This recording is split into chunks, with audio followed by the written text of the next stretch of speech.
Biglang gumuho ang lupa mula sa bundok sa isang barangay sa Banawe, Ifugao kahapon.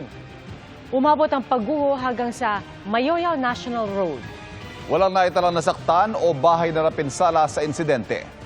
Nagsagawa na ng clearing operations ang DPWH. Lubog naman sa baha ang ilang lugar sa Bulan, Sorsogon dahil sa pag-ulang dala ng shear line. Ang mga kalsada nagmisulang ilog dahil sa baha na pumasok na rin sa ilang bahay. May mga sumasakay na sa balsa para lang makatawid. Ang iba, sinuo ang ragasan ng tubig sa umapaw na spillway. Umuhupa na ang baha ngayon pero patuloy pa rin ang pagulan sa lalawigan. Mga kapuso, dalawang weather systems ang nagpapaulan ngayon sa bansa ayon sa Pag-asa. Northeast monsoon o amihan ang nagpapaulan sa Cagayan Valley, Metro Manila at Central Luzon. Habang easterlies ang magdadala naman ng maulap na panahon na may kalat-kalat na pag-ulan o thunderstorms sa Eastern Visayas. Pati na po sa malaking bahagi ng Mindanao, lalong-lalo na sa Caraga, Davao Region, Zamboanga Peninsula, Sarangani at Barm. Sa rainfall forecast sa Metro Weather, posible ang light to moderate rains bukas sa Aurora, Quezon at ilang lugar sa Northern Luzon. Light to intense rains naman ang posibleng maranasan sa malaking bahagi ng Western at Eastern Visayas. Pati na sa Surigao del Sur, Agusan del Sur, Zamboanga del Sur, Davao del Sur, Lanao del Norte, Zamboanga at Maguindanao. Posible rin ulanin bukas ang Metro Manila. Mga kapuso, maghanda sa nakaambang taas singil sa kuryente sa Marso. Inaprobahan kasi ng Energy Regulatory Commission ang dagdag singil para pondohan ng mga planta para sa renewable energy. Kung magkano, alamin sa pagtuto ni Jonathan Andal. Lahat na ng klase ng pagtitipid sa kuryente ginagawa na ni Anthony na may negosyong kainan. Pero tumaas pa raw ng halos 1,000 piso ang huling bill nila sa kuryente. Ngayon, halos din na kami nag-aircon eh. Tapos, yung rep namin, dati malaki. Ngayon, yung maliit na lang. Etong dispenser naman, cold na lang siya, pero hindi na siya 24 hours. At sa Marso, asahan pang tataas yan. Inaprobahan kasi ng Energy Regulatory Commission o ERC ang adjustment sa sinisingil na FIT-all o Feed-in Tariff Allowance na makikita sa ibaba ng bill. Ito yung sinisingil sa lahat ng mga gumagamit ng kuryente para pondohan ang mga planta ng renewable energy gaya ng biomass, solar, wind at hydro plants. Ang singil dyan ngayon na 8 centavos per kilowatt hour magiging 11 centavos na sa Marso, katumbas ng 7 pisong dagdag sa bill sa mga kumukonsumo ng 200 kilowatt hours sa isang buwan. Sabi ng ERC, kailangan ng dagdag singil dahil nauubos na ang pondo na sumusuporta sa renewable energy ng bansa.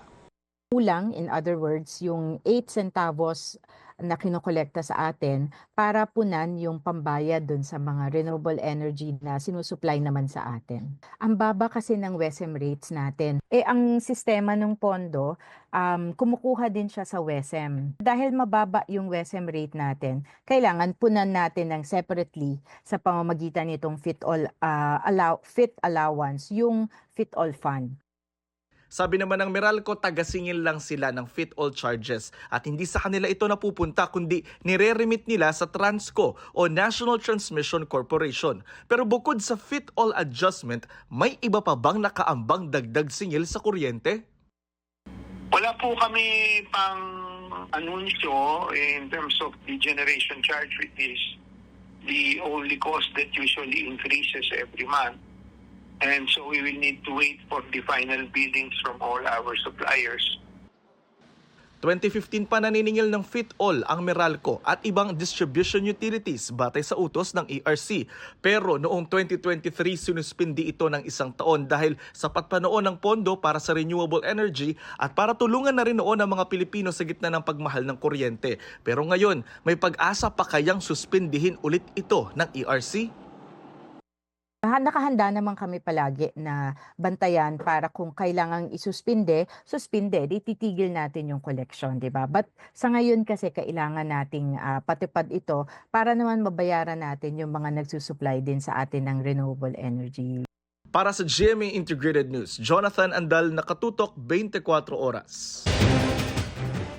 Bumulaga sa mga taga Buenos Aires, Argentina, ang malaking sunog sa isang warehouse building na 4 ang palapag. Ayon sa mga local report, gumuho kalaunan ang gusali. Wala lamang naiulat na nasaktan pero may 2 bomberong ginagamot matapos makalanghap ng carbon monoxide.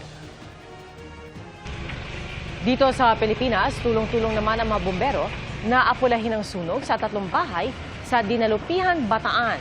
Walang naiulat na nasawi sa sunog na inaalam pang sanhi. Halos 200,000 piso ang halaga ng pinsala. Hulikam ang paghablot ng isang lalaking menor de edad sa cellphone ng pasahero ng isang sasakyan sa Taguig. Ayon sa mga otoridad, dumayo pa raw sa kanilang lugar ang mga suspect para mambiktima. Nakatutok si Nico Wahe. Pasado alas 4 ng hapon kahapon, habang nasa tulay sa C5 northbound sa Taguig ang kotseng ito, nakuna ng dashcam ang isang batang nakaupo sa gilid. Tumawid siya at mabilis na may hinablot mula sa passenger side ng isang sasakyan. Tumakbo ang bata na makikitang nakapaapa habang hawak ang isang cellphone. Matapos ang insidente, nahagip sa CCTV ng Barangay East Trembo sa Taguig na may kasamang isa pang lalaki ang bata. Hawak na rin ang kasama niya ang hinablot niyang cellphone. Nakita rin silang pumasok sa 10th Avenue na sakop ng East Trembo. Saka tumawid papunta sa direksyon ng Pasig at Pateros. Ayon sa Barangay East Trembo, hindi nila kilala ang dalawa. Pero aminado silang talamak ang snatching sa lugar. Doon sa part na yun, that's the first time na nangyari yun. Tapos dito sa amin, usually sa may C5, and then dyan sa may intersection ng JP Rizal at Kalayaan. Karamihan daw sa mga nahuhuling snatcher ay hindi galing sa kanila. Ang takbuhan nila papunta ng either Buting, tapos dyan naman sa may intersection ng C5, sumasakay pa yan ng jeep papunta namang BGC. Agad naman daw nilang inire-report sa pulis sa tuwing may ganitong insidente. Sa kaso ng snatching kahapon, walang nagpa-blatter sa barangay. Ayon sa Pasig Police, marami ang nagtimbre sa kanila ng insidente. Nagsasagawa na ng backtracking at follow-up operations ang Pasig Police at Taguig Police para matunto ng snatcher at kasama nito. Para sa GMA Integrated News, Nico Wahe, nakatutok, 24 oras. Inihabla na mismo hepe ng CIDG ang isang vlogger na naglabas umano ng fake news na nakaratay raw siya sa ospital. Nakatutok si Von Aquino. Sa Facebook post ni Major General Nicolas Torre III, Director ng PNP Criminal Investigation and Detection Group o CIDG, makikita ang screenshot ng post ng vlogger na si Ernesto Jun Abines Jr. kung saan may litrato na nakaratay sa hospital bed si Torre. Nakalagay rin sa screenshot ng post ni Abines ang tanong kung isinugod daw ba sa ospital si Torre. Ang account ni Abines kung saan ito sinasabing pinost hindi na lumalabas ngayon kapag hinahanap sa Facebook. Pero ayon kay Torre, ang larawan, peke. I do really feel harassed and violated doon sa picture na yun. Kaya nga sabi ko nga sa hanapin nila kung nasaan yung hospital na yun. Papa-hospital ako, gumawa po ako ron, ha? AI, sir. Most probably it's a real photo na sinuperimpose sa mukha ko. May double chin yung tao, eh. Sabi ni Torre, nagdulot ito ng pag-aalala sa kanyang pamilya at mga kakilala. Naghain si Torre ng reklamong cyber libel sa PNP Anti-Cybercrime Group. Nangangamusta ang mga kaibigan, mga kakilala, kamag-anak hanggang sa abroad na anong nangyari sa'yo? Dali ka, grabe ka, nagpapaluha ka na ba? Sabi ko, napaka-foul naman ito. Matapos makapag-secure ng search warrant sa korte, isinilbi ito ng ACG at CIDG kahapon sa bahay ni Abines sa Cebu City. Ayon sa ACG, nagsagawa rin sila ng forensic examination at kinuha ang electronic devices ni Abines para kumuha ng mga karagdagang ebidensya at analysis. Hamon ni Torre kay Abines, maghain na lang ng counter affidavit. Kasi ito ang problema sa mga vloggers na to. Daldal, ayaw namang isulat, ayaw namang pirmahan ang kanilang mga claims para masagot natin ng maayos. Kaya I really don't want to dignify those kinds of accusation. Bukas o sa mga susunod na araw, formal na umanong maghahain si Torre ng reklamong paglabag sa Article 154 o unlawful use of means of publication and unlawful utterances ng Revised Penal Code in relation to Cybercrime Prevention Act laban kay Abines. Sinusubukan pa naming kunin ang pahayag ni Abines. Para sa GMA Integrated News, Von Aquino, nakatutok, 24 oras. Pinalaga ng Department of National Defense ang panggigipit ng China sa eroplano ng BFAR sa Bajo de Masinloc. Kasabay niyan, binigyan din ng kalihim ng kagawaran ang halaga ng paglalagay ng maraming radar facility sa iba't ibang panig ng bansa. Nakatutok si Chino Gaston. Isa sa mga unang pinuntahan ngayong araw ni Japanese Defense Minister Nakatani Gen ang Basa Air Base at Wallace Air Base Radar Facility sa San Fernando, La Union. Dito matatagpuan ang dalawang radar systems na binili ng Pilipinas sa Japan noong 2024 sa halagang 5 billion pesos. Dalawang radar system pa ang paparating. Ayon kay Defense Secretary Gilberto Teodoro, mahalagang bahagi ng maritime domain capability ng Pilipinas ang mga radar system gaya nito. At kailangan pa raw ng mas maraming radar na ilalagay sa iba't ibang parte ng bansa. Given the fact that we are an archipelagic country is important because the domain extends far beyond our land borders. And we have to know if there is any activity within our EEZ. It is extremely important, not only with the capabilities that radars provided by Japan and some purchased by our government, but also our other domain awareness capabilities. Bukas magpupulong sina Minister Nakatani at Secretary Teodoro para pag-usapan ang iba pang aspeto ng defense relations ng Pilipinas at Japan. Ito'y habang nakabimbib pa ang pagratipika ng Japanese government ng Reciprocal Access Agreement, ang kasunduan para sa pagsasanay at pagtutulungan ng mga tropa ng Pilipinas at Japan gaya ng Visiting Forces Agreement ng Pilipinas at Amerika. Kaugnay naman sa panggigipit ng China sa eroplano ng BFAR sa Bajo de Masinloc, pinalagan ito ni Secretary Teodoro. It once again demonstrates that China is not a party that respects any form of international law or any form of dependability. They have not been a credible citizen of the world. Ang kabusukang pinapakita ng China ayon kay Teodoro ang siyang nagtutulak sa Pilipinas para madaliin ang pagtatag ng iba pang mga defense agreements sa ibang bansa gaya ng Canada, New Zealand at France para mapigilan ng aniyay pagripaso ng China ng mga pamantayan ng international law. Para sa GMA Integrated News, Chino Gaston nakatutok, 24 oras. Nasa bansa pa raw ang mga leader ng mga pogo kahit banned na o ipinagbabawal na ang mga yan at pinaalis na ang mga sangkot na dayuhan. Ayon po yan kay Senator Sherwin Gatchalian. Ang tugon dito ng Presidential Anti-Organized Crime Commission, alamin sa pagtutok ni Katrina Son. Huwag magtaka kung patuloy pa rin ang scamming activities, ayon kay Senator Win Gatchalian. Anya, kahit patuloy ang pagde-deport sa POGO workers, may mga lider ng POGO na nasa bansa pa rin daw. Ano pong pagkukulang? Bakit yung mismong mga boss, nasa labas pa rin, nakakagawa pa rin ng mga ganitong aktibidad, illegal na aktibidad, ba't hindi sila nahanap?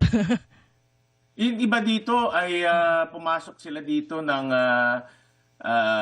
gamit yung kanilang working visa. Yung iba ay nagtatago. Mga nanatili dito.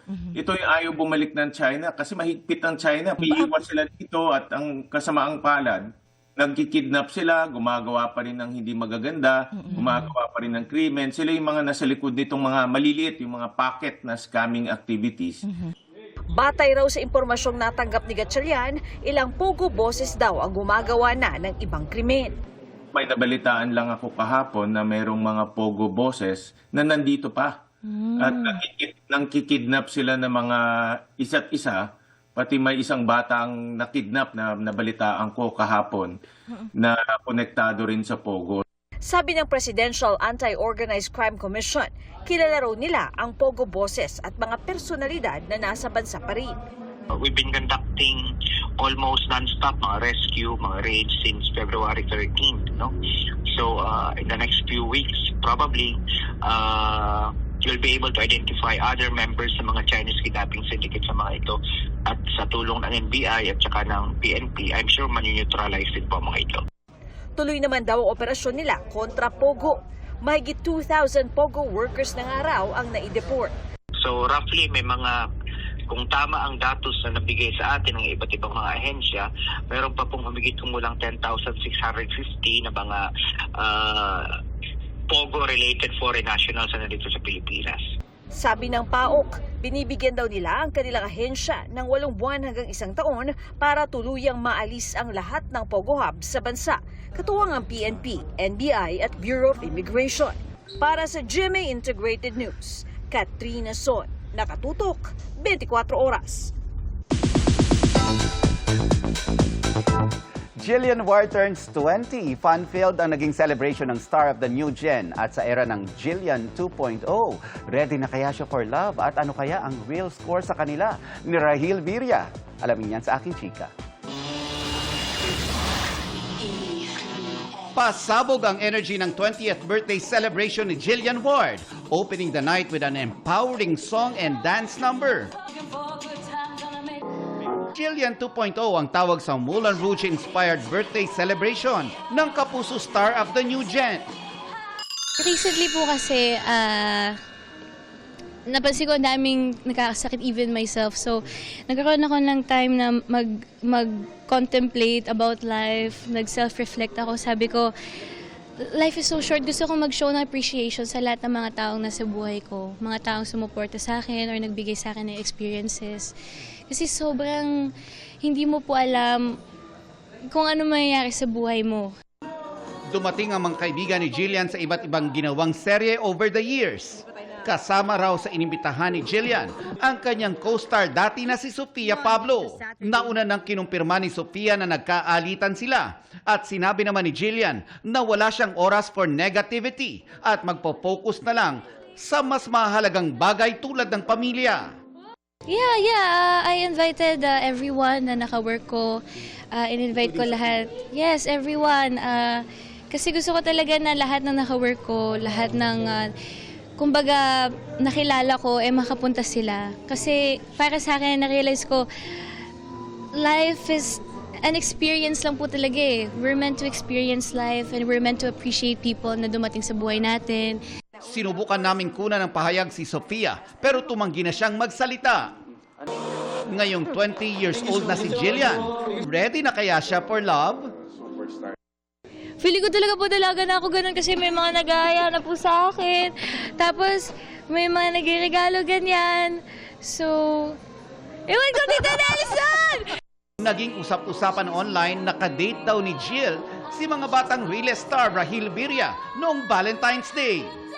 Ewan ko po sa kanya pero ayun, nagdala po siya flowers, nag-usap lang kami, kumain lang kami. So ayun, ewan ko dyan, asan ba yun?